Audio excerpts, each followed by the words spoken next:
Hey guys, Andy from Addicted to Ships and Trips here. Welcome to this review of my time on board P&O Britannia in July 2025.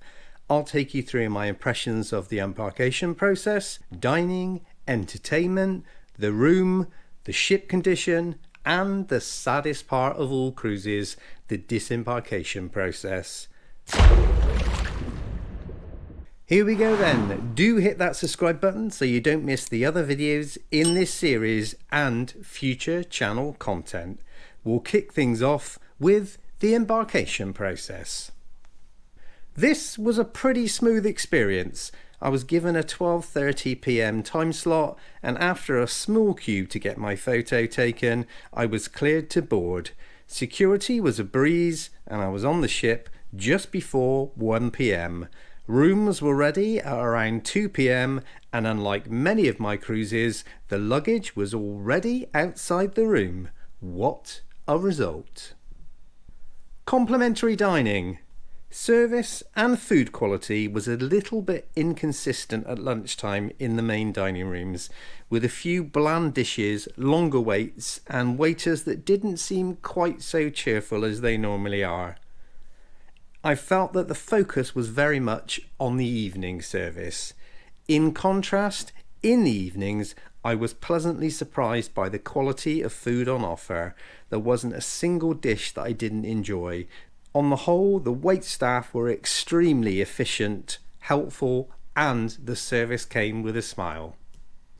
In the Horizon buffet there was plenty of choice, and unlike on some cruises, it didn't close during that space between lunch and dinner time, so there was always something available, perfect for when you've spent time off the ship and you missed the lunchtime period. The only negative was that it was tricky at times to find a seat. Quite a common issue with onboard buffets. Cruising solo, I would regularly need to find another table if I needed to make a second visit to the food counter to grab a dessert, for example. Specialty dining. My specialty dining experience was great on the whole. Apart from the cookery club, which I class as more of an experience than a dining venue, I tried every single specialty restaurant on board.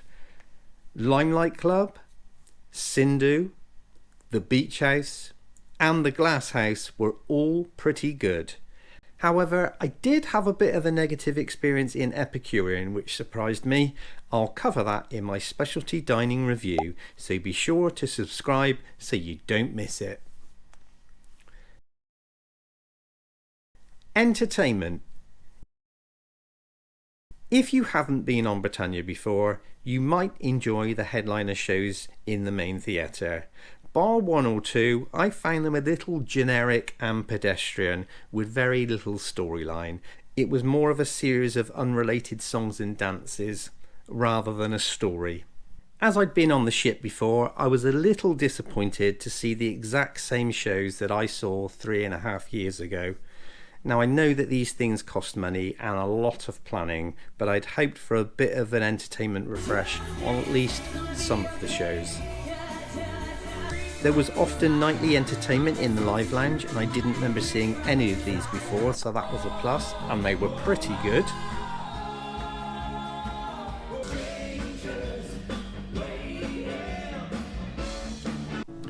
There were the usual entertainers that would pop up in either the atrium or Brody's, and then you've also got the entertainment in the 4-fee Limelight Club.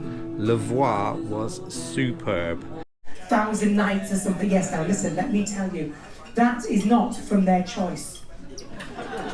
Those people, that was 1,000 nights, they went up to deck 17 to have a cigarette 5 years ago, and they've not been able to get a lift down since, because they've been packed and never turn up. That's the truth of it up there.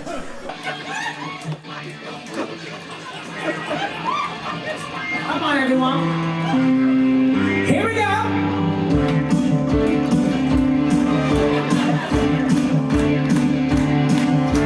Church house, gin house, well, schoolhouse, outhouse. Another highlight was the Britannia Orchestra in the atrium. covering various pop songs with added brass. I love that.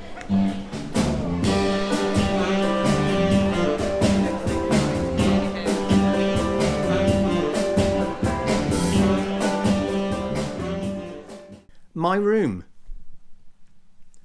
Pretty spacious. As she's 10 years old, there are no USB or USB-C points in the room, either at the desk area or by the bed. You have a large walk-in wardrobe area where there's plenty of hanging space available, along with shelves inside a closet and a mini safe. The bed was plenty big enough, and obviously I had the added benefit of a balcony as well. There were two slight negatives. The balcony door was really difficult to open. Okay, I'm struggling. Oh my lord, okay. I found it a big struggle, and I do wonder how someone less able might cope. You really don't want to have a balcony and not be able to use it. And the second issue was identical to my previous cruise on Sun Princess. The shower would fill up with water and not drain away, so I was stood in a soapy paddling pool. Now, neither of these things ruined my cruise, but they were slightly annoying nonetheless. Ship condition. The ship felt in good order for a 15-year-old vessel. Yes, there were signs of rust here and there in the outdoor areas, but salty seas will do that to a ship. Despite her age, the interior of the ship feels modern, with decor and carpets that aren't garish, but instead complement the feel. All areas were kept clean and tidy, with plates and glasses cleared regularly and tables constantly cleaned and wiped. Debarkation. I self-disembarked and was given a time slot of 7 AM to 8 AM. Upon joining the line to get off, there were a number of people waiting, but it was pretty fast moving and I was off the ship within 15 minutes. Summary. As I'd previously sailed on Britannia, I was more excited by the Scandinavian ports of call rather than the ship itself. I have to say though, despite not being overly impressed with the acts in the main theatre, on the whole I was pretty impressed, especially with the food. Would I recommend this ship? Absolutely. Now it's over to you. Have you been on Britannia before? What are your thoughts? Drop your comments below. How was the food? How was the entertainment? How did you find the cleanliness of the ship? Or anything else that you want to tell me or even ask, drop your comments below. Thank you so much for watching. Do consider subscribing to the channel and don't forget to hit that notification bell so you're the first to be notified when new content dropped. And if you've enjoyed this video, then do give me a thumbs up. I will see you on the next upload. Bye now.